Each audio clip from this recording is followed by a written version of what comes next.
Hai, assalamualaikum warahmatullahi wabarakatuh. Welcome back to my channel. Oke guys, langsung mulai saja. Jadi ceritanya macam ini. Ada saudara serumpun dari Malaysia namanya Avenda. Kebetulan Avenda ini salah satu YouTuber dari Malaysia. Dia nge-DM saya seperti ini. Assalamualaikum Sunan, saya Avenda dari Malaysia. Boleh tak bantu saya?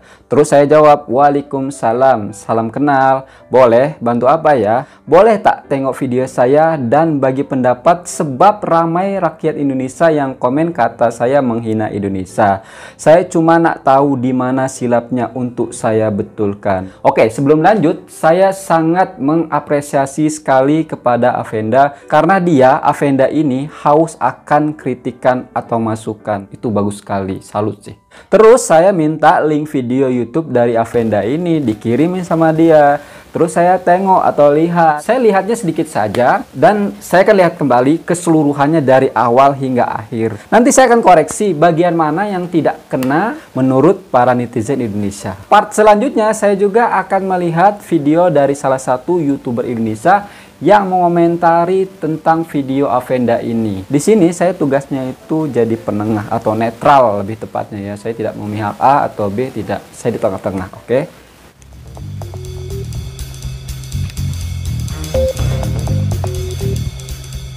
Hello guys, welcome back to my YouTube channel. Sudah 57 tahun berlalu sejak Malaysia dan Indonesia menjalinkan hubungan diplomatik selepas konfrontasi yang berlaku pada tahun 1962 sehingga 1966 adalah menjadi satu fakta tak tersanggah sekiranya tidak kerana penjajahan British dan Belanda.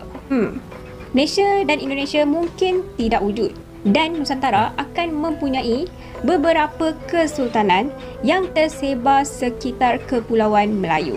Sejak kemerdekaan, Malaysia dan Indonesia sering menganggap kedua-dua negara ini adalah sahabat baik yang merupakan satu rumpun.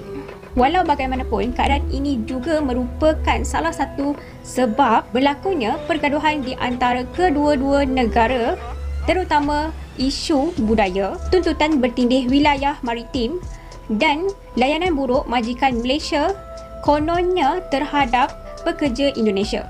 Ketidakpercayaan dan kebimbangan ini diapi-apikan lagi dengan media Indonesia memainkan pelbagai sentimen terhadap negara kita, menyebabkan sebahagian rakyat Indonesia menanamkan anggapan kurang tepat. Nah, bagian ini saya setuju kalau media dekat Indonesia terlalu berlebihan dalam memuat berita, apalagi kasus Malaysia dan Indonesia. Dan satu lagi, kalau masalah majikan yang ibaratnya bikin kasar kepada pekerja dari Indonesia, itu kan individu, jangan salahkan negaranya atau bawa-bawa negara. Karena kan tidak semuanya orang Malaysia atau majikan orang Malaysia seperti itu. Karena setiap negara itu ada orang baik, ada orang jahat. Tidak semuanya jahat, tidak semuanya baik gitu. Tepat terhadap kita, Malaysia. Jadi ini adalah 5 anggapan kurang tepat ataupun salah dari Indonesia terhadap negara kita ataupun Malaysia. Tanpa kita buang masa, jom. Rakyat Malaysia tidak berjuang mendapatkan kemerdekaan. Nah, ini banyak beredar. Ramai rakyat Indonesia yang berfikiran bahawa rakyat Malaysia tidak berjuang untuk mendapatkan kemerdekaan, Salah iaitu pada tahun 1957, dan berkesimpulan bahawa kemerdekaan tersebut diberi secara percuma. Yang ni saya yakin kebanyakan rakyat Malaysia tahu pasal tuduhan ni. Dan ya, kita keraplah jumpa dekat komen-komen dekat kat mana-mana lah, kerap jumpa yang macam kita ni dapat free je dan sebagainya.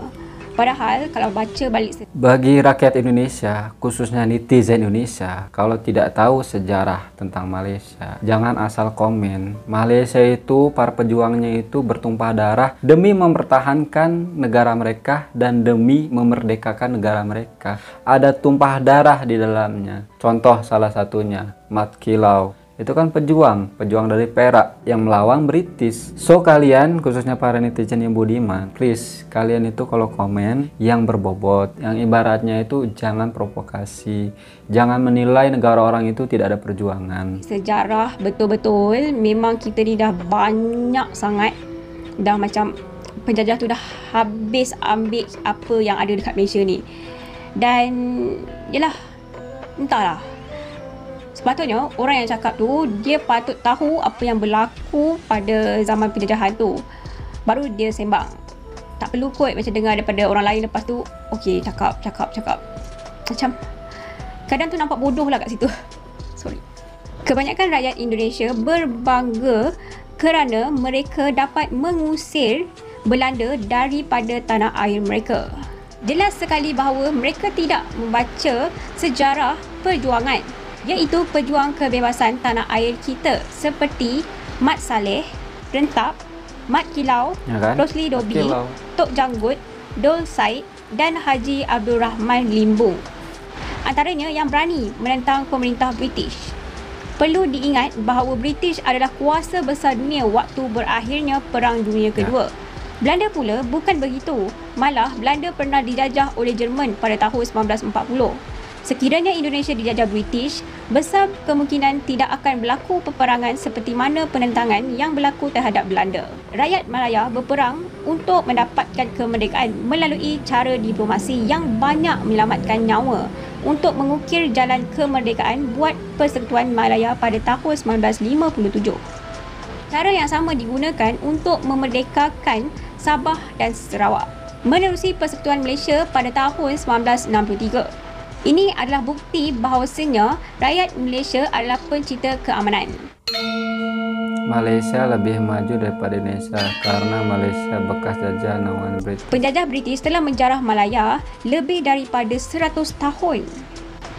Sangat lama. Sebelum negara ini mencapai kemerdekaan pada tahun 1957. Malaya, Sabah dan Sarawak tidak pernah dianggap oleh British sebagai koloni berharga jika nak dibandingkan dengan Singapura dan Hong Kong. Bangunan infrastruktur hanya dilakukan untuk kepentingan ekonomi British dan bukannya untuk rakyat tempatan.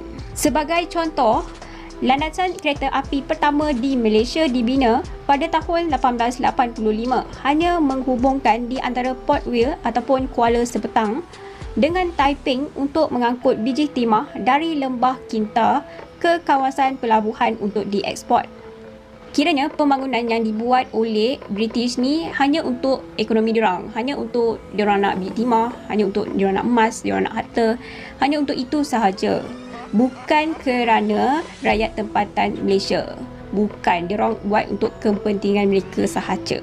Menara berkembar Petronas, Putrajaya, Jabatan-Jabatan Pulau Pinang, Lebuh Raya Pantai Timur, Lebuh Raya Utara Selatan, Empangan Bakun, MRT, LRT, Lebuh Raya Pen Borneo, kemudahan infrastruktur serta pendidikan sosioekonomi yang lain hanya dibangun secara meluas setelah merdeka.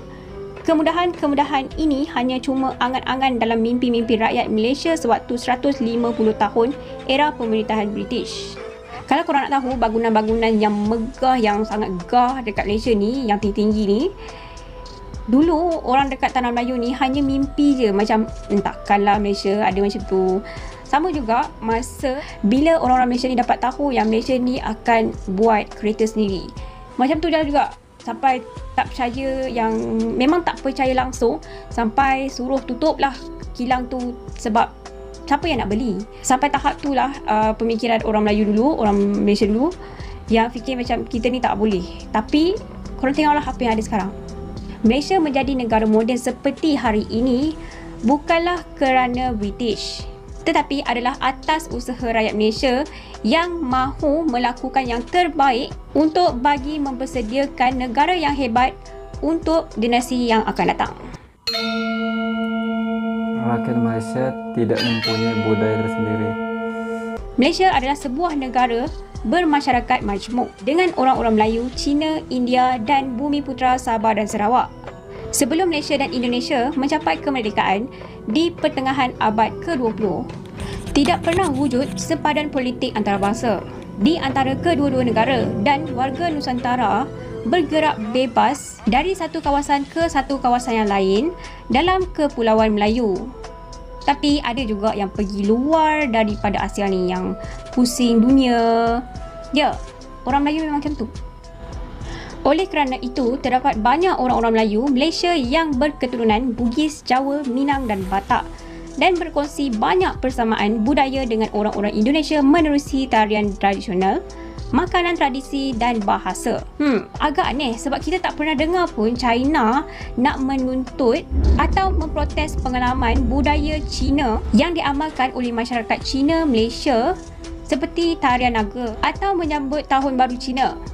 Dan sama juga, kerajaan India tidak pernah membantah bagi masyarakat Tamil ataupun India di Malaysia yang mempraktikkan amalan dan kepercayaan yang sama atau hampir sama dengan mereka di Tamil Nadu ataupun mana-mana je lah wilayah di India. Diorang tak pernah kata claim pun. Tak ada pun. Majikan Malaysia memperlakukan pekerja Indonesia dengan kejam. Memang benar terdapat sebilangan kecil majikan Malaysia yang mengasari pekerja Indonesia. Tetapi ini bukan realiti sebenar yang berlaku. Peluang pekerjaan yang agak banyak di Malaysia juga banyak membantu menghasilkan pekerja migran yang berjaya mengubah taraf sosioekonomi mereka atau pahlawan devisa gelarannya di Indonesia.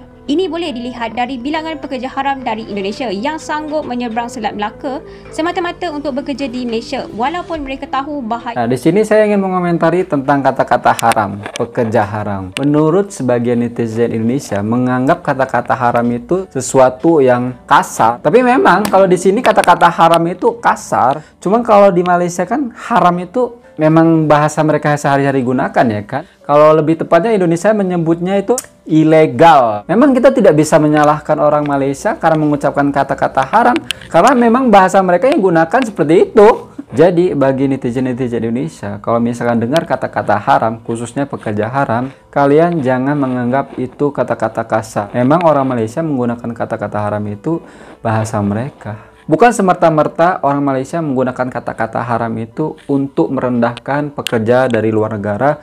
Bukan, memang bahasa mereka seperti itu. Makanya kita itu harus tahu bahasa orang luar negara juga, khususnya Malaysia, supaya kita tidak salah paham. Bahaya yang akan menimpa sekiranya mereka ditangkap. Ini sekaligus menunjukkan di mata mereka, Malaysia dilihat sebagai bumi emas yang menjanjikan kemakmuran. Sekiranya Malaysia ialah bumi kekejaman, jadi, kenapa mereka beramai-ramai dan berebut-rebut nak datang ke Malaysia dan nak bekerja dekat sini? Rakyat Malaysia menghina rakyat Indonesia menerusi gelar Indun. Majoriti rakyat Indonesia sangat sensitif dengan gelaran Indun yang sering digunakan oleh rakyat Malaysia. Walaupun gelaran ini dianggap penghinaan oleh rakyat Indonesia, kebanyakan rakyat Malaysia menganggap itu adalah sekadar kependekan daripada Indonesia. Seperti gelaran Bangla dari Bangladesh, Pinoy untuk Filipina, Ausias dari Australia dan Brits untuk Kenapa British. bising banget ya motor ya? Memang benar kebanyakan rakyat Malaysia tidak tahu gelaran ini adalah satu penghinaan.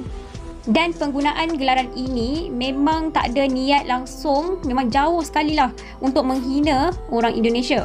Akan tetapi memandangkan gelaran ini dibenci oleh orang Indonesia, rakyat Malaysia okey je kalau nak panggil Indo ataupun Indonesia, tak ada masalah pun.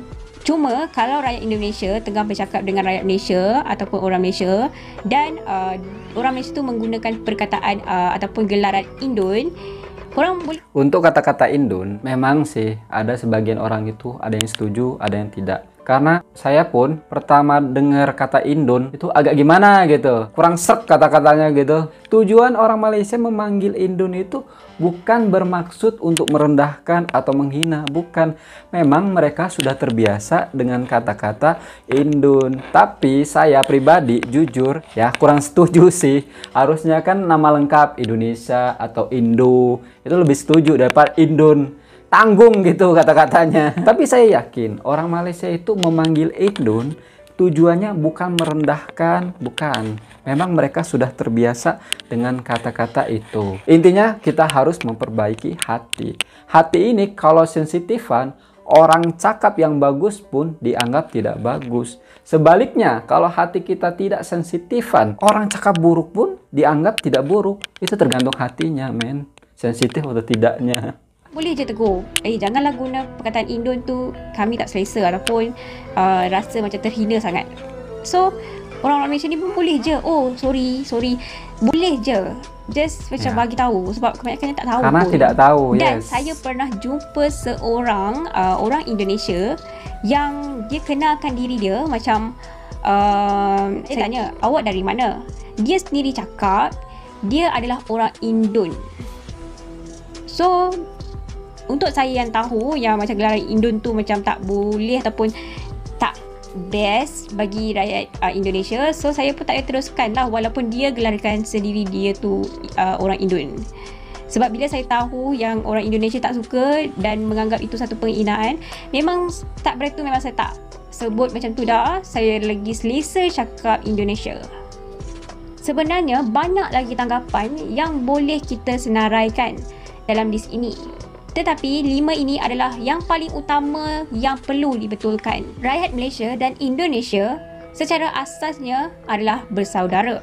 Walaupun dipisahkan oleh garisan sepadan antarabangsa. Jauh di sudut sanubari, mereka tetap dedaunan dari pohon yang sama. Inilah masanya rakyat Malaysia dan rakyat Indonesia meletakkan ke tepi perbezaan di antara mereka untuk mengelakkan pertikaian yang boleh merosakkan hubungan diplomatik di antara kedua-dua negara ini. So, macam mana? Best tak topik kali ini? Harap korang enjoy, dan kalau korang enjoy, please like, share dan subscribe. Thank you for watching. Assalamualaikum dan bye. Kalau boleh berpendapat, lebih baik memanggil Indonesia itu kata-kata lengkap, Indonesia. Agar kata-kata itu diterima di seluruh kalangan orang Indonesia, khususnya yang punya hati sensitif atau mereka yang mudah termakan provokasi. Menjaga aja sih menurut saya. Lebih baik nanti nextnya memanggil Indonesia kata-kata penuh. Tapi tergantung sih hati seseorang itu. Kalau hati orang itu sudah baik, tidak mudah sensitif, dipanggil apapun selain merendahkan, oke-oke aja sih. Kan tujuannya orang Malaysia memanggil Indon itu bukan untuk merendahkan. Memang sudah terbiasa orang Malaysia cakap Indon. Terus poin kedua tentang kata-kata Afenda ini yang mengatakan Malaysia itu bumi emas bagi pekerja Indonesia. Boleh dikatakan setuju. Karena majority pekerja yang bekerja di luar negara itu kebanyakan di Malaysia. Contohnya kemarin yang kerja di sawit yang upahnya sampai 21 juta, 6.000 lebih. Itu mau cari duit di mana gaji segitu, men? Kok di Malaysia tidak menjanjikan, ngapain pekerja Indonesia itu yang bekerja di Malaysia itu berjuta-juta? Harusnya kalian, para netizen, terima kasih kepada negara Malaysia yang mempekerjakan rakyat Indonesia bekerja di negara mereka. Karena istilahnya itu mengurangi pengangguran dekat Indonesia dan intinya menambah devisa buat negara Indonesia. Harusnya kalian mengucapkan terima kasih karena rakyat Indonesia dipekerjakan. Mereka cari duit, cari nafkah, bisa bangun rumah, bisa makmur. Kalian harusnya bahagia lihat saudara sendiri itu maju. Nih, saya mau tanya nih kepada sebagian netizen Indonesia yang suka nyinyir. Misalkan nih, orang Indonesia yang bekerja dekat Malaysia pulang ke Indonesia, apa kalian bisa menjamin mereka bisa dapat pekerjaan dekat Indonesia? Dapat sih pekerjaan, cuman gajinya nggak sebesar dekat Malaysia, khususnya pembantu rumahnya, ya kan? Kalian tahu sendiri lah pembantu rumah dekat Indonesia berapa gajinya. Makanya mereka rela pergi ke Malaysia karena gajinya lebih besar. Mungkin sebagian netizen Indonesia yang mengomentari video tentang Afenda ini ya salah tanggap aja sih. Apa yang dilontarkan Afenda dari video awal hingga akhir menurut saya oke-oke aja. Mungkin ada kata-kata haram dan kata-kata Indon tadi yang kurang diterima di telinga orang Indonesia. Kemungkinan bagian itu. Tapi apapun itulah, kita mah udah damai-damai aja lah. Ngapain sih kita ribut-ribut? Udah dikasih COVID, kasih virus, masa kita nggak sadar-sadar sih? Dunia ini semakin tua, kenapa kita asik begaduh aja? Harusnya yang kita perbanyak itu bermuhasabah, ya, merenung diri, memperbaiki diri. Aduh, udah nggak zamannya sih begaduh-begaduh macam ini.